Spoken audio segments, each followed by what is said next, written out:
The story you are about to hear was carefully written with a distinctive science fiction narrative, moving beyond classic patterns. A different kind of journey now begins.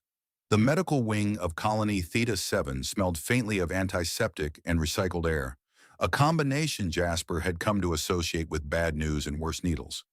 He lay on the examination platform staring at the ceiling panels, which displayed a looping image of a calm, blue sky that no longer existed on this side of human expansion. He suspected the sky was meant to be soothing. It wasn't working.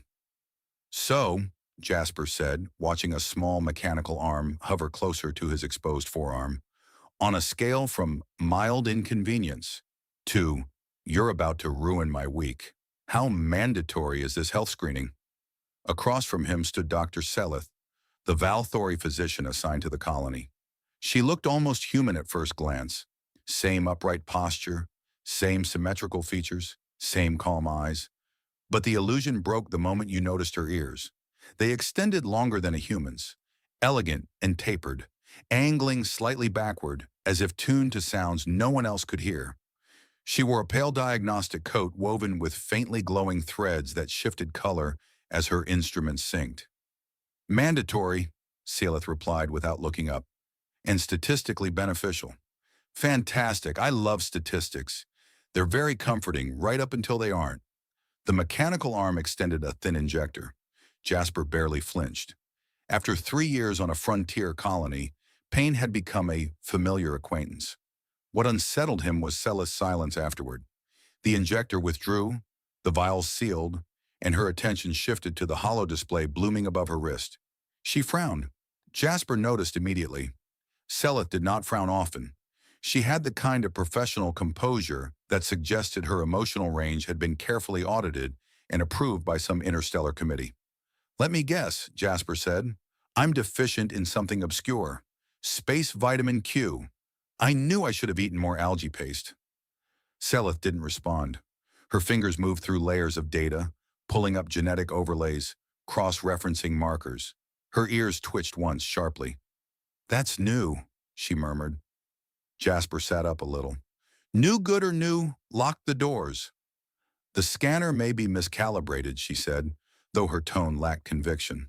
She recalibrated it anyway, ran the analysis again, then again, each time slower, more deliberate. Jasper tried to read the display upside down and failed. You're doing that thing where you don't explain what's happening and my imagination fills in the worst possible scenarios. This should not be possible, Selith said. Jasper blinked. You say that like it happens to you a lot. She finally looked at him. Her expression was not fear, but something closer to disbelief. Your genetic markers contain sequences exclusive to Valthori royal lineage. There was a pause, a long one. Jasper laughed, a short burst that echoed awkwardly in the sterile room. Okay, that's a good one. Did the scanner pick up my sense of humor too? Selith did not smile. Jasper stopped laughing. You're serious? Yes. Right. Well, that's impressive. Considering I'm human, my parents were human, and as far as I know, no one in my family has ever met a Valthori royal, let alone married one in secret. Selith turned the display so he could see. The data didn't mean much to him, but the highlighted segments were unmistakably labeled. Royal genetic seals, inheritance chains, probability estimates so low they might as well have been theoretical jokes. This is not contamination, Selith said, nor mutation. These markers are inherited. Jasper leaned back onto the platform. So either your entire medical system is wrong, or someone in my family tree made some very interesting life choices. Selith's ears angled back again, a subtle sign of tension. There are no recorded instances of interbreeding between Valthori royalty and humans. Recorded being the key word, Jasper muttered. She closed the display with a sharp gesture. This information is now restricted. That sounds ominous. It is procedural. Jasper swung his legs off the platform. Am I under arrest? No. Quarantined? No. Executed quietly in my sleep? Selith hesitated just a fraction of a second too long. I'm kidding, Jasper said quickly. Mostly. She exhaled, something like a sigh. You may return to your quarters. This screening will be Reviewed. Reviewed by who? By individuals who will not appreciate humor. Great. I'll try to work on my serious face. As Jasper left the medical wing, he noticed two things he hadn't seen on the way in. A security officer stationed near the exit, and a delay, barely half a second, before the door recognized his clearance. It slid open anyway, but the hesitation lingered. By the time he reached the corridor, his wrist console chimed with a notification he wasn't authorized to read, flagged far above his civilian clearance. Jasper stared at it, then snorted softly. "I just wanted a clean bill of health," he said to no one. Somewhere far beyond the colony's orbit, systems older than human spaceflight had already begun to adjust. And for the first time in 40 years, a royal name long buried in silence stirred again, tethered not to a throne, but to a human colonist who still thought this had to be some kind of mistake. Jasper discovered that paranoia was surprisingly easy to develop when doors hesitated before opening. It started subtly. His quarters recognized him a second slower than usual, the wall panel flickering as if reconsidering his existence. The nutrient dispenser asked him to confirm his identity twice before releasing something that claimed to be soup. Even the colony's central corridor displays seemed to linger on him a moment longer, their abstract starfield animations stuttering as he passed. "This is fine," Jasper muttered to himself, carrying the bowl back to his table. "Totally normal. Probably just a software update that hates me personally." He tried to eat. The soup tasted like warm regret. By the time he gave up and pushed the bowl away, his wrist console chimed again. This time the message was readable, though maddeningly vague. "Report to medical wing. Non-urgent follow-up." "Non-urgent," Jasper repeated. "That's comforting. That's what people say right before they tell you something that ruins your sense of self." The walk back to medical felt longer than usual. The corridors too quiet, the background hum of the station just loud enough to make silence feel intentional. When he arrived, Dr. Selith was already waiting, her posture composed, her expression unreadable in that precise Valthori way that made humans feel like emotional amateurs. "You're early," she said. "I didn't want to give the impression I was running from my destiny," Jasper replied, "or from needles." "There will be no needles today. That's what they always say." She gestured for him to sit, then activated a privacy field. The room dimmed slightly as sound dampeners engaged, isolating them from the rest of the wing. Jasper raised an eyebrow. "So," he said, "either this is confidential or you're about to tell me something incredibly awkward." Selith folded her hands. "I have reviewed your results extensively." "That sounds thorough. Did you enjoy my DNA? I hear it's very exclusive." "Your humor is a defense mechanism," she said calmly.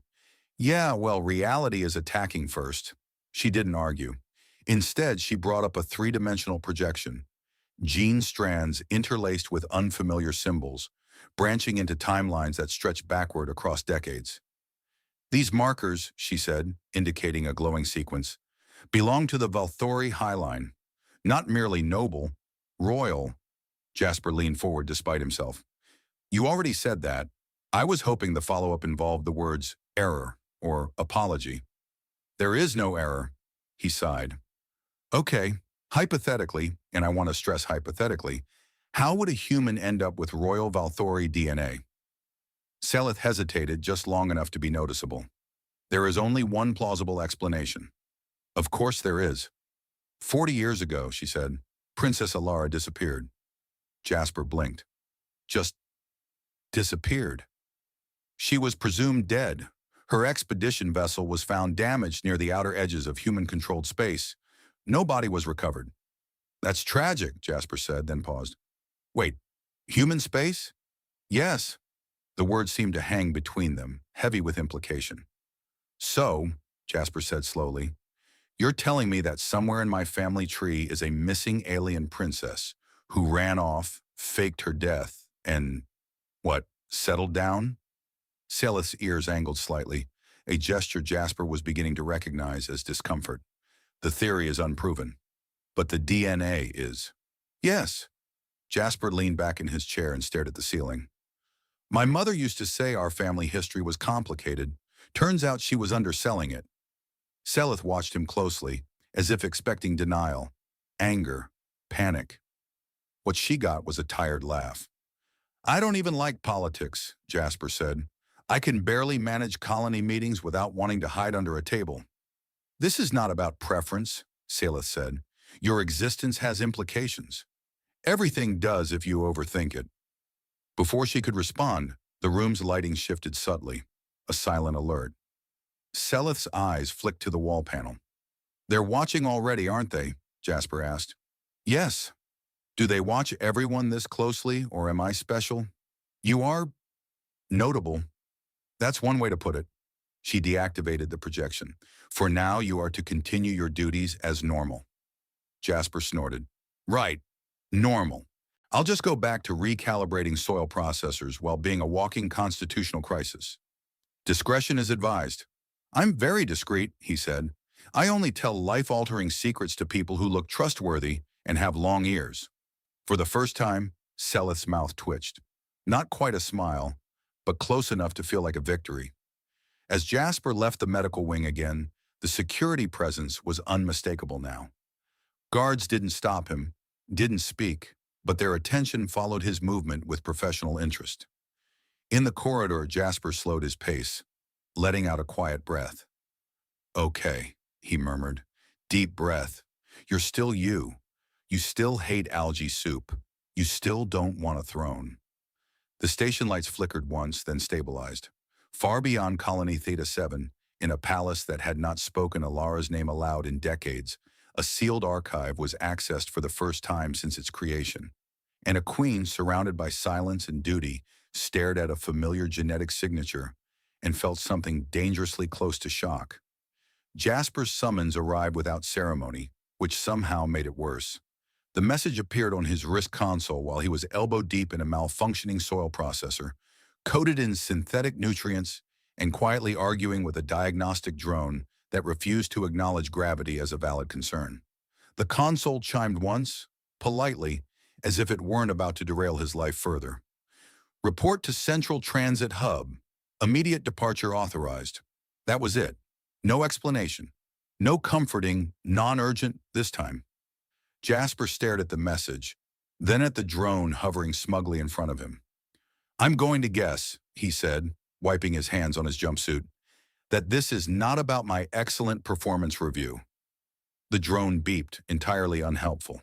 The transit hub was sealed off when he arrived, not locked, sealed with the kind of quiet authority that suggested someone very important disliked improvisation. A Valthori escort waited near the vessel, tall, armored, ears angled forward in alert symmetry. Jasper clocked the ship immediately. It was not a colony transport. It was sleek, black-silver, and far too elegant to belong anywhere near agricultural equipment. "Oh no," Jasper muttered. "That's a government ship." The escort inclined his head. "You will board? Right now?" "Yes." "Any chance you could tell me where we're going, or should I be surprised like it's a birthday party?" The escort did not blink. "Worth a try," Jasper said, stepping onto the ramp. The journey was smooth in the way only terrifyingly advanced technology could manage. No turbulence, no sensation of speed, just the quiet hum of something bending space politely out of the way. Jasper sat alone in the passenger compartment, strapped in more out of habit than necessity, watching stars stretch and collapse outside the viewport. "So," he said aloud, because silence was starting to feel judgmental. "Royal blood, missing princess, secret genetics. If this ends with me being asked to swear loyalty, I'm going to disappoint a lot of people." The ship did not respond. They arrived without fanfare. One moment there was nothing but dark, and the next the palace filled the viewport, vast, luminous, suspended above a planet wrapped in pale atmospheric rings. Jasper felt his mouth go dry. "Okay," he whispered. "That's excessive." The landing platform was immaculate, guarded, and very clearly not designed for human colonists in worn jumpsuits. Jasper became acutely aware of the dirt under his nails and the faint smell of soil processor still clinging to him. He was escorted through corridors that seemed designed to intimidate without raising their voices, high arches, softly glowing walls etched with flowing script. the air itself feeling heavier, as if it carried expectation along with oxygen. At last, they stopped before a pair of doors that did not open immediately. Jasper waited.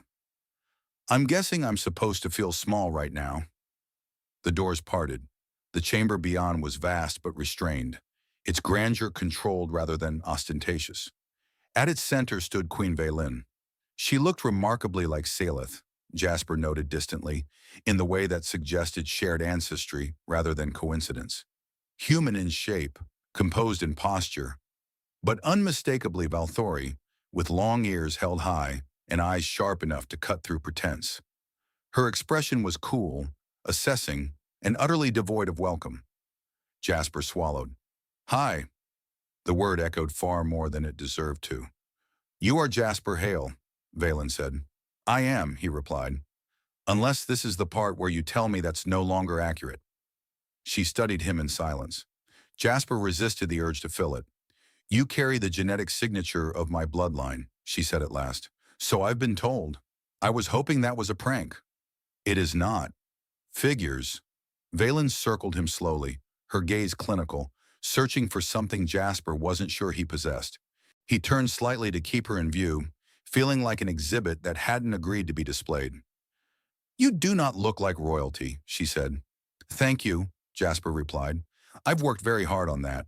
Her eyes flicked to him, just briefly. "You show no reverence." "I show survival instincts," he said. "They manifest as sarcasm under pressure." She stopped in front of him. "You understand the danger of your existence?" "Conceptually," Jasper said. "Emotionally, I'm still catching up." "You represent a fracture in our laws." "I'd like to point out I didn't ask to. The purity statutes were written without consulting my grandparents." "Yes, I know." Veylin's jaw tightened. "You will not make light of this." Jasper met her gaze. "If I don't, I panic. And panicking in a palace feels like a bad idea." For a moment he thought she might dismiss him outright. Instead, she exhaled slowly. "My sister disappeared 40 years ago," she said. "Her name was Allara."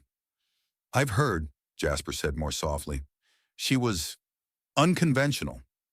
Jasper almost smiled. "Sounds familiar." Veylin looked away just for a second. When she faced him again, the calculation had returned. "You will remain here under protection." "Protection from who?" She did not answer immediately. "Right," Jasper said. "That's always reassuring." "You will not speak publicly." "I don't even speak privately." "You will not attempt to leave." "I really don't like being told that." Veylin stepped closer, her voice lowering. "You are not a guest. You are a variable." Jasper nodded slowly. "Then you should know something about me." "And that is?" "I don't like thrones. I don't want power. And if this turns into a succession issue, I will actively run in the opposite direction." The silence that followed was not hostile. It was curious. "Interesting," Veylin said. "That's what everyone says right before things get complicated." As guards moved to escort him out, Jasper glanced back once. The queen was still watching him, not as a ruler, but as someone confronting a past she had buried too deeply to remain undisturbed. Jasper sighed quietly. "Yep," he murmured. "Definitely not a prank." Jasper learned very quickly that palace protection felt a lot like polite imprisonment. His assigned quarters were spacious, immaculately clean, and featured a panoramic view of the planet's upper atmosphere, soft clouds drifting beneath translucent rings. It was the kind of place people dreamed of visiting. It was also the kind of place where every wall probably listened. "Well," Jasper said to the empty room, dropping onto the edge of the bed, "at least if I'm going to be assassinated, I'll have a nice view."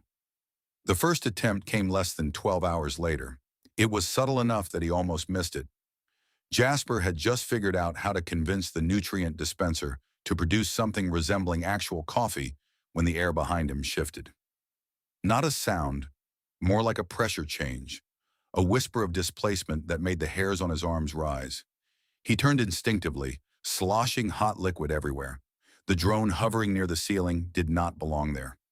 "Hey," Jasper said cautiously, holding his mug like a weapon. "You're not my regular appliance." The drone's surface rippled, shedding its maintenance disguise. A weapon unfolded with mechanical grace, energy coils humming to life. Jasper stared at it. Of course! The blast never fired. A palace defense field snapped into place, slamming the drone into the wall hard enough to leave a scorch mark shaped like bad intentions. Guards poured in seconds later, weapons raised, ears angled sharply forward. Jasper looked down at the coffee soaking his sleeve. I literally just made that. After that, security stopped pretending. He was escorted everywhere, his movements choreographed with unnerving efficiency. Veylin did not come to see him immediately, which Jasper interpreted as either strategic restraint or extreme irritation. Possibly both. The second attempt was louder. Jasper was crossing a transit bridge overlooking the lower city when the lights flickered and the gravity field hiccuped. For half a second, everything went weightless. Jasper flailed. Oh, no, no, no! He collided with a guard, the two of them spinning gracelessly as an explosion tore through the far end of the bridge. Emergency fields snapped on, sealing the breach just before atmosphere could escape. They landed in a heap. Jasper blinked. Did I just almost die again? Yes, the guard said flatly. Is that normal here? No. Good, Jasper said. I'd hate to think this was part of the tour. The would-be assassin was never identified publicly, which only made Jasper more popular among people who disliked uncertainty. He noticed it in the way courtiers avoided his gaze, in the way some stared too long, calculating. By the third day, Queen Veylin summoned him again. This time, there was no circling, no pretense. They are escalating, she said, standing at the chamber's center, hands clasped behind her back. Someone wants you removed before the council convenes. Jasper leaned against a pillar that probably had historical significance. I'm flattered. This is not amusing. I know. That's why I'm trying to make it tolerable. She studied him, irritation and something else warring behind her eyes. You survived 2 attempts. Mostly by accident. That is not insignificant. Neither is the fact that someone keeps trying to kill me. Veylin exhaled slowly. You are no longer a passive factor in this. Was I ever? No. She activated a holo display, projections filling the space, with shifting schematics and data streams. There are factions within the court who view you as contamination. Others see you as leverage. And you? Jasper asked. Her pause was brief but real. I see you as a problem I cannot ignore. Wow, Jasper said. I feel seen. Despite herself, her gaze sharpened, with something dangerously close to amusement. Your refusal to seek advantage is disruptive. I've been told that before, usually right before someone asks me to stop talking. You challenge assumptions without intent. That's just how I'm built. Veylin dismissed the display. You will remain under my direct protection. Jasper raised an eyebrow. That sounds reassuring in a stand behind me during a coup sort of way. It means any further attempts will be treated as direct challenges to the throne. That's a lot of pressure for a guy who fixes soil processors. Get used to it. They stood in silence for a moment, the tension less sharp now, more shared. You miss her, Jasper said quietly. Veylin's eyes flicked to him. Who? Your sister. The words settled between them like a fragile artifact. Yes, she said at last. And I buried that feeling because it was inconvenient. Jasper nodded. Family has a habit of being that way. Another alert chimed. Internal, discreet. Veylin glanced at it, her jaw tightening. Another attempt? Jasper asked. A warning, she said. Someone wants us to know they are not finished. Jasper sighed. I was really hoping this would peak early. As guards escorted him back, Jasper couldn't shake the sense that something had shifted. Not safety, nothing so optimistic, but alignment. Veylin no longer looked at him like a variable alone. She looked at him like an ally she hadn't chosen. And somewhere in the palace's lower systems, a maintenance drone lay broken against a wall, its failure logged under a single understated designation. Unacceptable risk. The archive level did not feel like a place meant for truth. Jasper noticed it immediately. The way the air was cooler, the lighting dimmer, the walls less decorative and more deliberate. This was not a space designed to impress visitors. It was designed to make people forget what they were looking for. So, Jasper said softly as the lift doors closed behind them, This is where you keep the secrets you don't want overthrowing governments. Veylin did not look at him. This is where we keep what cannot be destroyed. That's somehow worse. They walked side by side through corridors lined with sealed data vaults, each marked only by glyphs Jasper couldn't read. Security fields hummed faintly, layered over one another like stubborn paranoia. Selith followed a step behind them, her expression focused, her long ears angled in concentration as she interfaced silently with the archive systems. I should point out, Jasper said, that I have no training in royal investigations. My qualifications include basic engineering and an unhealthy relationship with malfunctioning equipment.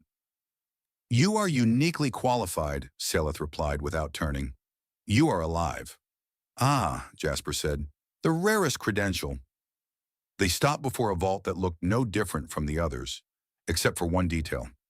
It was old, older than the rest. The access panel bore the faint scarring of manual overrides, a relic from an era before everything trusted itself to automation. This file predates my reign, Veylin said. It was sealed by my mother. And never opened again, Selith added. Jasper crossed his arms. No pressure. The vault opened with a low, resonant tone, as if reluctant to wake. Inside, holographic records flickered to life. Mission logs, fragmented star maps, sensor readings degraded by time and deliberate corruption. Princess Elara appeared first as a silhouette, then as a recorded image. Jasper inhaled sharply before he could stop himself. She looked human, mostly. Same long ears as Selith and Veylin, same sharp grace to her features, but there was warmth in her expression that felt immediately familiar. She smiled at the recording, eyes bright, posture relaxed in a way Jasper had never seen in the palace. Well, Jasper murmured, that explains the family resemblance. Veylin said nothing. Her gaze was fixed, unblinking. The log played. Allara spoke of exploration, of curiosity, of frustration with protocol. She joked about secrecy, about how absurd it was that curiosity could be considered dangerous. Then the tone shifted. New entries appeared. Blurred timestamps, corrupted audio, human voices. Jasper leaned closer. Is that English? Yes, Selith said quietly. Primitive dialect, but unmistakable. The logs showed a human research vessel, battered but functional. Allara's ship drifting nearby. Contact, assistance, conversations that started cautious and became personal. Jasper winced. Oh, wow. She really went all in. Allara laughed in the recording, standing beside a human man whose face was partially obscured by interference. They argued gently about food, about gravity preferences, about whether the universe had a sense of humor. She loved him, Veylin said, her voice barely audible. Selith nodded. The genetic data supports long-term bonding. Jasper scratched his jaw. My family gatherings suddenly make a lot more sense. The final log was recorded in haste. Allara spoke directly to the archive, her tone steady but sad. She explained her choice. Exile over execution. Silence over war. She would not return, not if it meant her child would be hunted as an abomination or a weapon. I will disappear, Allara said in the flickering projection. Let history believe I am dead. Let my sister rule without this burden. But if this record is ever found, let it be known that I chose love over law. The log ended. Silence filled the vault, thick and heavy. Veylin closed her eyes. Jasper shifted uncomfortably. She sounds stubborn. She was, Veylin said, infuriatingly so. And brave, Jasper added. Veylin looked at him. Do not mistake recklessness for virtue. Fair, Jasper said, but don't mistake rules for morality either. She studied him for a long moment, then turned away. So, Jasper said gently, what now? Now, Veylin replied, the truth exists, and that is dangerous. Selith deactivated the display. The council will demand action. Some will want you legitimized. Others will want you erased. Jasper grimaced. I really don't like those being the only options. Neither did Allara, Veylin said.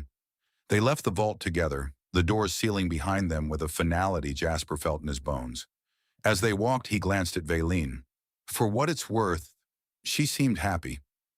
Veylin did not respond immediately. When she did, her voice was controlled, but softer. That, she said, is what terrifies me most. Jasper nodded. Yeah, happiness tends to cause trouble. For the first time since arriving at the palace, Jasper felt something settle. Not safety, not certainty, but understanding. He wasn't just a political anomaly. He was proof that Allara had lived, chosen, and mattered. And that made him far more dangerous than any throne ever could. The council chamber was designed to amplify authority. Jasper felt it the moment he stepped inside. The way the floor subtly vibrated beneath his boots, the way the curved walls carried sound without echo, forcing every word to land exactly where it was meant to. Rows of counselors sat in elevated tiers, long ears adorned with insignia that marked lineage, faction, or ideology. Some looked at Jasper with open hostility, others with hunger, a few with something that resembled curiosity sharpened into strategy. This room hates me already, Jasper murmured to Veylin as they walked to the center. It hates uncertainty, she replied. You are merely efficient at provoking it. He smiled faintly. I have a talent. The proceedings began without ceremony. Data projections filled the air. Genetic maps, lineage probabilities, legal frameworks that bent themselves into knots trying to pretend Jasper didn't exist. Words like contamination and precedent drifted through the chamber with academic cruelty. One counselor leaned forward, ears rigid. The hybrid must be removed. Quietly, permanently. Jasper raised a hand.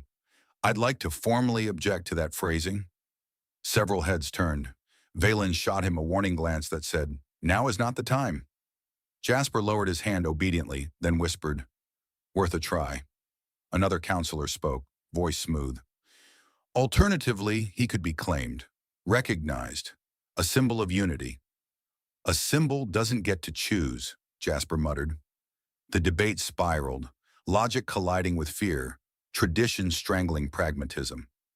Jasper felt oddly detached, like he was watching a simulation where his own survival was a variable someone else kept recalculating. Then Veylin stood.